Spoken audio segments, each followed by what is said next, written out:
దేవునికి మహిమ కలుగును గాక. ప్రభు పేరట మీ అందరికి వందనాలు, శుభాలు. మరణాత. ప్రభునందు ప్రియ దేవుని సంగమా, దేవుని బిడ్డలారా, ఈ ఉదయ కాలము నుండి ఇప్పటి వరకు దేవదేవుడు మనకు తోడుగా ఉండి చక్కటి నడిపింపు, చక్కటి ఆలోచన దయచేసిన దేవదేవునికి కృతజ్ఞతాస్తుతులు చెల్లించేవారమై ఉండాలి. ఎందుకంటే ఇక్కడ మనం చాలా విషయాలు అపోస్తుడైన పౌలు ద్వారా మనం తెలుసుకోబోతున్నాం. అపోస్తుడైన పౌలు ఆయన చరిత్ర ఎటువంటిదో మనం ధ్యానం చేయబోతున్నాం. అపోస్తుల గ్రంథంలో నుండి ఈ వచనాలన్నీ కూడా మనము ధ్యానం చేయబోతున్నాం. గమనించండి. దాని కొరకు ప్రార్థన చేద్దాం. సర్వ సృష్టిని నీతిని పరిపాలించుచున్న సృష్టికర్తమైన దేవానికి స్తోత్రాలు. దయగల మా దేవా, ప్రేమగల మా రక్షకానికి స్తోత్రాలు చెల్లిస్తూ, నాయన ఉదయ కాలం నుండి ఇప్పటి వరకు నీ కాపుదలతో, నీ ఆలోచనతో మమ్మల్ని బలపరిచి నడిపించిన దేవా నీకు స్తోత్రాలు. ఈ సమయంలో నీ వాక్యమును బట్టి, నీ ఆలోచన బట్టి మమ్మల్ని బలపరుస్తూ, నీ ఆత్మ ద్వారా మమ్మల్ని సిద్ధపరిచిన మా ప్రభువా నీకు స్తోత్రాలు.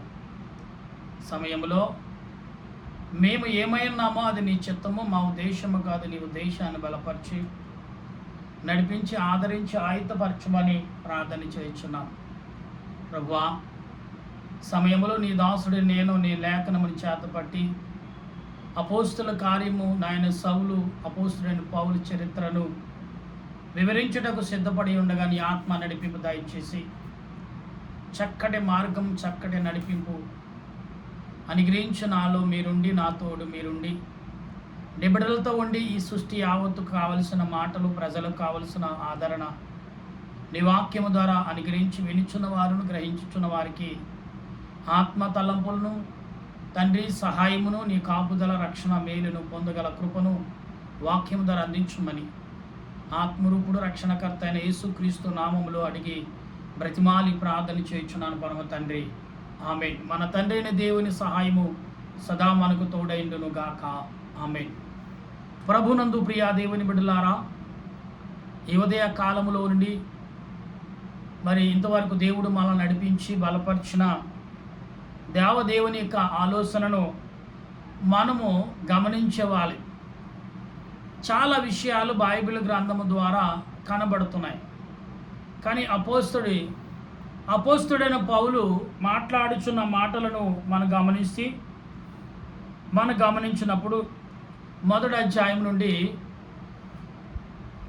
ఓ థియోఫిలారా, యేసు తాను ఏర్పరచుకున్న అపోస్తులకు పరిశుద్ధాత్మ ద్వారా ఆజ్ఞాపించిన తర్వాత, అంటే ఇది ఇక్కడ అపోస్తుడైన పౌలు అని సెలవిచ్చిన మాట. ఓ థియోతులారా అని కొన్ని సంఘాలని అపోస్తుడైన పౌలు దేవదేవుని నామములు హెచ్చరించుచున్నట్టు కనబడుతుంది.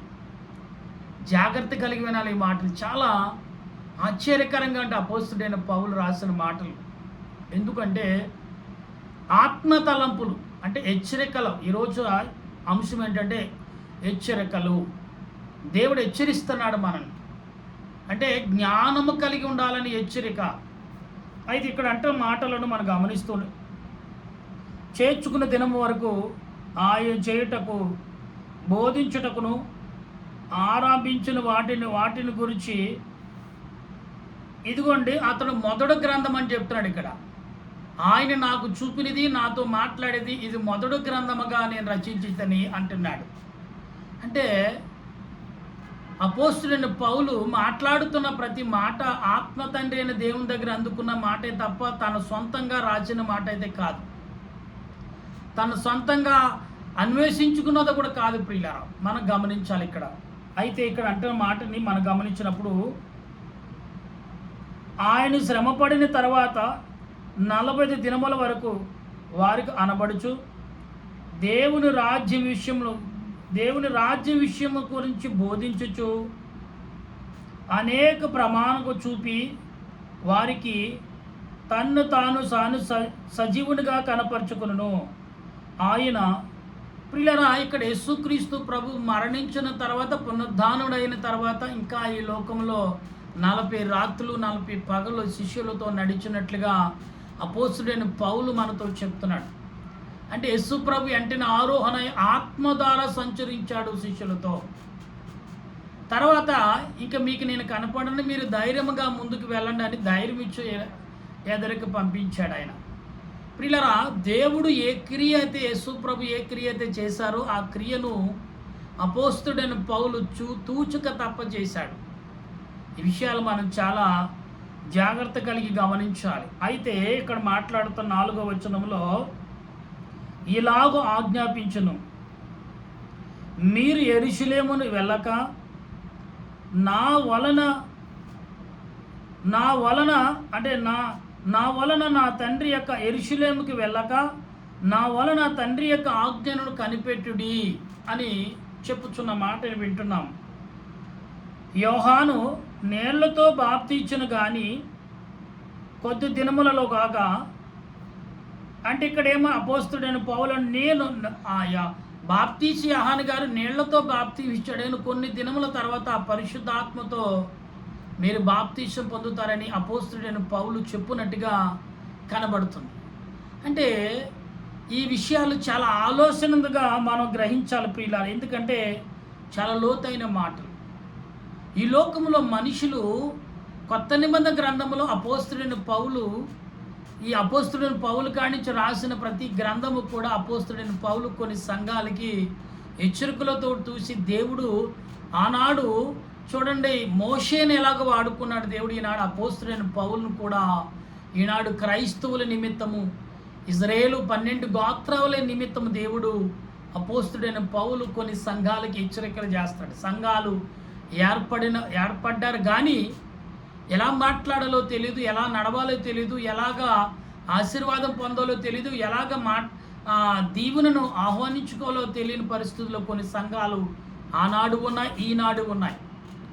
నాకు దేవుడు అది బయలుపరిచాడు, నాకు దేవుడు ఇది బయలుపరిచాడని చెప్పుకునే వారే తప్ప ఆత్మ తలంపులుగా ఎవరు కూడా మాట్లాడేవారికి ఎవరు కనిపించట్లేదు.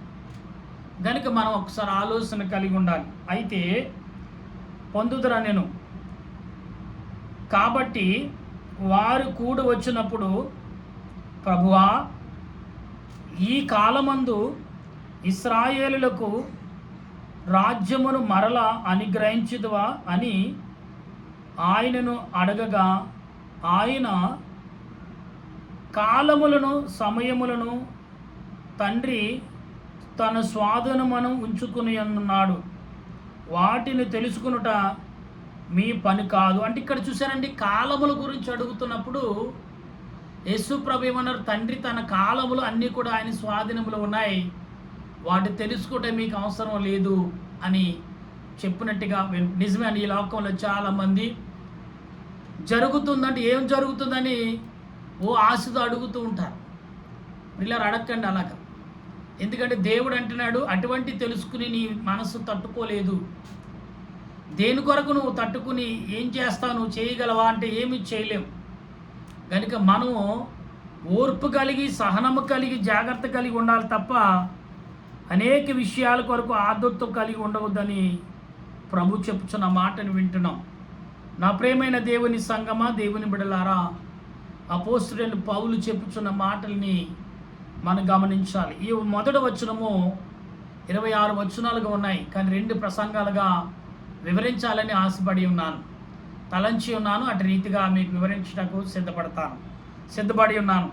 అయితే ఇక్కడ అంటున్నాడు, అను పరిశుద్ధాత్మను మీ మీదకు వచ్చినప్పుడు మీరు శక్తి నొందుదురు గనుక మీరు యెరూషలేములను యూదయ సమరయ దేశములయందు అంతటను భూదిగంతలము వరకు నాకు సాక్షులై ఉందురని వారితో చెప్పెను. ఇక్కడేమో భూములో అంతటను ఇశ్రాయేలే ప్రజలే కాదు మీరు కూడా సాక్షులుగా ఉండాలనేది ప్రభు చెప్పిన మాట. అంటే ఈ లోకములో మనం క్రైస్తవులుగా ఉన్నామంటే సరిపోదండి, దేవునికి సాక్షులుగా ఉండాలనేది ప్రభు చెప్పిన మాటగా మనం భావించాలి. భూదిగంతల వరకు మీరు సాక్షులుగా ఉండండి, అంతే. మీ ఇష్టమైన రీతిలో కాకుండా భూలోకములో సాక్షులుగా ఉండవలసిన వారు మనమై ఉన్నాం. ప్రియులారా, గమనిస్తూ ఉంటే దేవుడు మాట్లాడుచున్న మాటలు ఎంత ఆశ్చర్యంగా ఉన్నాయి చూసారా. ప్రభువే స్వయంగా శిష్యులతో మాట్లాడిన మాటలు ఎంత ఆశ్చర్యం కలిగించే మాటలుగా ఉన్నాయి అంటే, ఇక్కడ ఈ మాటలు చెప్పి వారు చూచుచుండగా ఆయన ఆరోహమైను.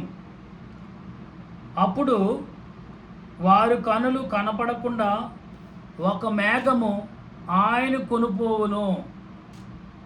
అంటే ప్రియులారా, యేసు ప్రభు సమాధిలోంచి బయటకు వచ్చిన తర్వాత ఆరోహమైక ముందు 40 రోజులు ఈయన ఇక్కడ వారి దగ్గర ఉన్నట్టుగా కనబడుతుంది. కొన్ని దినాలు వారితో గడిపి ఎలా నడవాలో, ఎలా మాట్లాడాలో, ఎలా ప్రవర్తించాలో అన్నీ సూచించి అప్పుడు ఆయన ఆరోహమయ్యాడు. అప్పుడు ఆయన ఆకాశ మేఘము కొనుపోబడును అన్నారు. ఆనాటి ఈనాటి వరకు మనం ఎదురు చూస్తున్నాం ప్రభు వైపు, ఆకాశం వైపు. ప్రియులారా, ఆయన అటే వెళ్ళాడు కాబట్టి అక్కడి నుంచే మరలా తిరిగి వస్తాడని మనం గమనించుతున్నాం. ఈరోజు దేవుని బిడ్డలారా, క్రైస్తవులుగా ఉన్న మనము చాలా ప్రాముఖ్యమైన మనుషులుగా ఉన్నామనేది మర్చిపోవద్దు. దేవుడు చెప్తున్న మాటలు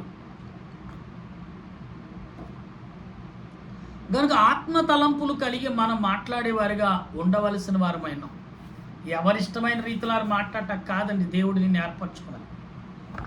ఆత్మ తలంపులు కలిగి మాట్లాడటానికి దేవుడు నిన్ను ఏర్పరచుకున్నాడు. కుమారుడా, కుమార్తె, ఈ విషయం మాత్రం మర్చిపోతున్నావేం? మీరు మర్చిపోకండి. అయితే ఇక్కడ మాట్లాడుతున్న ఈ మాటలని మనము ఈరోజు 12, 13 వచనాల వరకు మరి చదువుకుందాం ప్రియులారా. అయితే ఈరోజు మాట్లాడుతున్న మాటలను, వారు ఆకాశం వైపు వారు తేరు చూచుచుండగా ఇదిగో తెల్లని వస్త్రం ధరించు. వారు ప్రభు ఆరోహమైనప్పుడు వారు ఆకాశం వైపు చూచున్నప్పుడు ఒక తెల్ల వస్త్రము ధరించుకున్న వాడు ఒక చూచి అంటున్న మాటలు ఏమని అంటున్నాడంటే, వారి వద్ద నిలిచి, గలిలయల మనుషులారా, మీరెందుకు నిలిచి ఆకాశం వైపు చూచున్నారు అన్నారు. అంటే మీ పనులు మానుకుని ఇంకా మీ ప్రభు చెప్పిన పనులు మీరు ముందుకు సాగండి అనే విషయాన్ని ఇక్కడ చెప్తున్నట్టుగా కనబడుతుంది. అయితే ఇక్కడ అంటున్న మాటలు, మీ యొద్ద నుండి పరలోకము చేర్చుకోబడిన ఈ యేసే ఏ రీతిగా పరలోకం వెళ్ళుట మీరు చూచితురో ఆ రీతిగానే ఆయన తిరిగి వచ్చునని వారితో చెప్పును. అంటే ఆయన చెప్పింది కూడా తర్వాత ఒక దేవదూత తెల్ల వస్త్రాలు ధరించుకుని మనిషి రూపంలో వచ్చి వారికి ప్రకటన చేసినప్పుడు వారు అప్పుడు గ్రహించి వారు ఏం చేశారు తెలుసా ప్రియులారా? అప్పుడు వారు ఒలివిల పొలమనబడిన కొండ యొద్దకు ఒలివిలన కొండ అనబడిన స్థలమునకు వారు తిరిగి వెళ్ళిరి అనే మాటను ఇక్కడ మనకు కనబడుతుంది. ఆ కొండ యెరూషలేమునకు విశ్రాంతి దినమున అంటే యెరూషలేముకు ఆ కొండ దగ్గరలో, అంటే వీరు విశ్రాంతి దినం ఎంత దూరం నడుస్తారో అంత సమయము ఆ కొండకు చేరే సమయం పడుతుందనేది ఈ లేఖన యొక్క భావం కనబడుతుంది. అయితే ఇక్కడ మాట్లాడుతున్న ఈ మాటలు, వారు పట్టణముకు ప్రవేశించి తమ బస చేయుచున్న మేడగదులకు ఎక్కిపోయిరి. అంటే వారు పట్టణంలోకి వెళ్ళి వారు నివసించున్న మేడగదిలోకి ఎక్కి వెళ్ళివిరి అని ఎందుకు వెళ్ళారు? ప్రభువు చెప్పుచున్న మాట కనిపెట్టుడి, ప్రార్థన చేయుడి అనే మాట. అంటే వారికి ఏమీ తోయట్లేదు, ఏం చేయాలో తెలియక వారు ఏం చేయలేక అప్పుడు మేడగదులకి వెక్కి వెళ్ళగా పేతురు, యోహాను, యాకోబు, ఆంద్రెయ, ఫిలిప్పు, తోమా, బర్తలోమయు, మత్తయి, ఆల్ఫయి కుమారుడగు యాకోబు, జెలోతు అనబడిన సీమోను, యాకోబు కుమారుడగు యోదా అనువారు. అంటే ప్రియులరా, వీరందరూ కూడా అక్కడ అనబడిన వారు వీరందరూ కూడా ఏం చేశారంటే మేడగదిలో ప్రార్థన చేయటకు సిద్ధపడ్డారు. ఈ పేర్లు కలిగిన వారందరూ కూడా ఆ స్థలములో ఉన్నారు. కనుక మనం గమనిస్తూ ఉంటే చాలా విషయాలు కనబడుతున్నాయి. చదువుద్దాం ఇంకా. వీరితో కూడా కొందరు స్త్రీలను యేసే తల్లి అయిన మరియయు ఆయన సహోదరులకు ఏక మనసుతో ఎడతెగక ప్రార్థన చేయుచుండిరి. ప్రియులరా, వారు యేసుప్రభు యొక్క సహోదరులు కూడా ఉన్నట్టుగా ఇక్కడ వారు కూడా అనేకులు యేసుప్రభుతో యొక్క సహోదరులు కూడా యేసుప్రభు తల్లి కూడా ఆ స్థలంలో ఉన్నట్టుగా, అంటే తల్లి కదా ప్రత్యేకత ఉండొచ్చు కదా అనుకోవచ్చు. కానీ తల్లి విశ్వాసరాలుగానే ఆమె మసులుకుంది, విశ్వాసరాలుగానే ఆమె జీవించటకు ఇష్టపడింది యేసుప్రభు తల్లి. ఈరోజు నీవు కానీ నేను కానీ ఆత్మ తలంపులు కలిగి ఉన్న మనం ఏ రకమైన ఉద్దేశాలు కలిగి ఉన్నాం ప్రియులారా, ఒకసారి ఆలోచన కలిగితే చాలా మంచిది అని ఈ విషయాన్ని మనం గమనించాలి. అయితే ఇక్కడ మాట్లాడుతున్న మాటలు అంతకుముందు ఇంచుమించు 120 ఇక్కడ మాట్లాడుతున్న ఈ మాటలను మనం గమనించాలి. అంటే ఇక్కడ ఏంటి మాట్లాడుతున్నాడు ఆయన? వీరందరూ వీరితో కూడా కొందరు స్త్రీలను యేసు తల్లి అయిన మరియయు ఆయన సహోదరులను ఏక మనసుతో ఎడతెగగా ప్రార్థన చేయుచుండిరి. ఆ కాలమందు ఇంచుమించు 120 మంది సహోదరులు, ఆ కాలమంది సుమారు 120 మంది ఆ సమయంలో కూడి ఉండగా పేతురు వారి మధ్య నిలిచి ఇట్లా, నేను సహోదరులారా, యేసును పట్టుకుని వారికిని తావ చూపిన యోధన గూర్చి పరిశుద్ధాత్మ దావీదు ద్వారా పూర్వం పలుకున్న లేఖనము నెరవేరవలసి ఉన్నది. అంటే ఇక్కడ చాలా విషయాలు కనబడుతున్నాయి. ఇక్కడ అతడు మనలో ఒకడుగా ఎంచబడిన వాడు ఈ పరిచర్యలో పాలు పొందెను.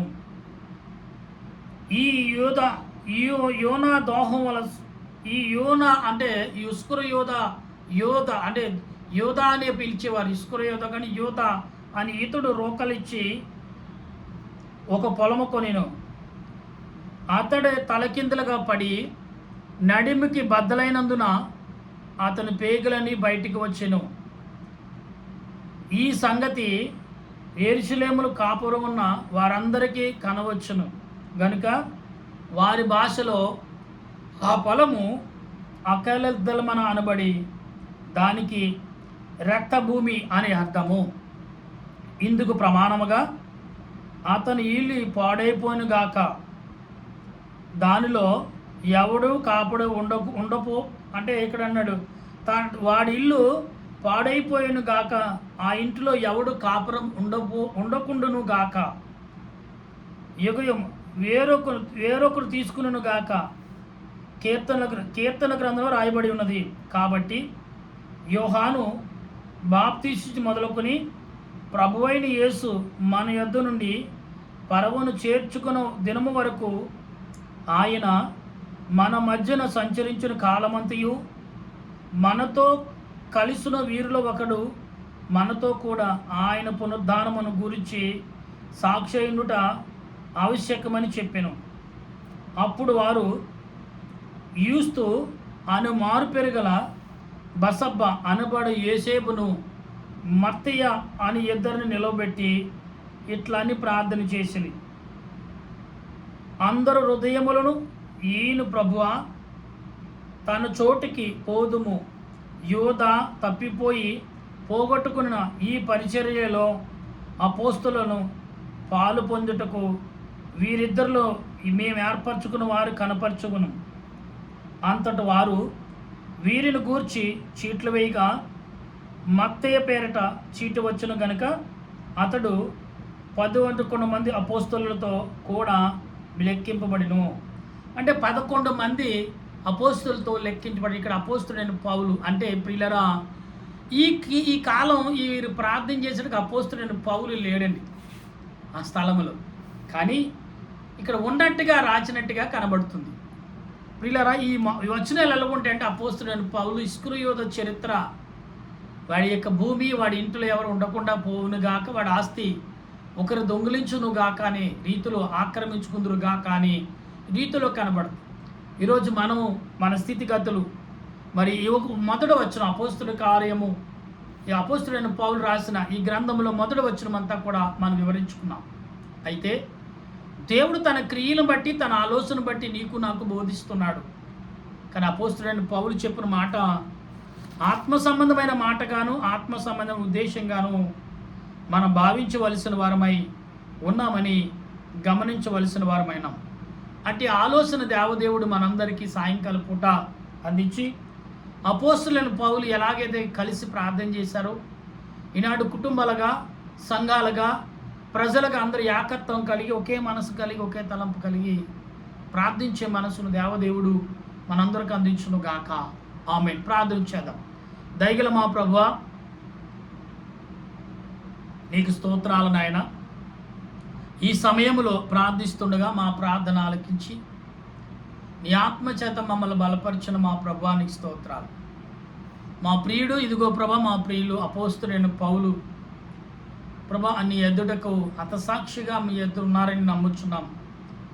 ఆయన రాసిన నువ్వు చెప్పిన మాటలు, నువ్వు ఆరోహణమైన దినాలు, ఇస్కరియోత చేసిన పనులు, తండ్రి సుమారు అపోస్తలు పౌలు శీలలో కలిపి 120 మంది అప్పుడే ఏర్పడిన వారు, 11 మంది తండ్రి శిష్యులుగా అనేకమైన రీతిలుగా ఏర్పడి వారి వారి స్థాయిలను బట్టి ముందుకు నడిచిన క్రియను బట్టి వందనాలు చెల్లిస్తున్నాను. ఈనాడు మేము, మా దేశ ప్రజలు ఏకత్వం కలిగి, ఏక మనసు కలిగి, ఏక ఉద్దేశం కలిగి మేమందరం ప్రార్థించినట్లు అపోస్తలుడైన పౌలు ఏకత్వంతో, ఏక మనసుతో ఎలాగైతే ప్రార్థన చేశాడో అలాగే మేము కూడా ప్రార్థన చేసే భాగ్యము నా దేశ ప్రజలకు, నా దేశ నాయకులకు, నా దేశ గ్రామ ప్రజలకు అందరికను ఈనాడు ఎవరైతే ఏ స్థితి కలిగి నీ ఎదుట మొరపెడుతున్నారో, ఏ స్థితి కలిగి ప్రార్థిస్తున్నారు, ఏ స్థితి కలిగి విజ్ఞాపన చేస్తున్నారు, ఏ స్థితి కలిగి నీ ఎదుట సమర్పణ చేసుకున్నారు, వారందరిని బట్టి నీ వందనాలు చెల్లిస్తున్నా. దేవా, నీ సన్నిధి వారికి తోడుగా ఉంచండి. ప్రార్థించిన బిడ్డలకు, ప్రార్థించబోతున్న వారందరికీ నీ ఆత్మ నడిపి దయచేసి నీ మేలుతో నింపి, ఎవరైతే ఏ రీతిగా కోరుకుంటున్నారో, మొరపెడుతున్నారో, కన్నీటితో, వేదనతో, దుఃఖముతో నీ పాదములు ఎదుట సమర్పణ చేస్తున్న వారందరికీ విడుదల కలిగించి నీ సన్నిధి వారికి దయచేసి మహిమ పొందుమని మా రక్షకుడును ప్రభు అయిన యేసుక్రీస్తు నామమున అడిగి ప్రార్థన చేయుచున్నాను పరమ తండ్రి. ఆమేన్. మన తండ్రి అయిన దేవుని సన్నిధి కాపుదల ఇప్పుడు ఎల్లప్పుడు సదా తోడుగా ఉండి ఆయన రాకడకు సిద్ధపరచునుగాక. ఆమేన్, ఆమేన్, ఆమేన్. మీ అందరికీ వందనాలు. మరణాత.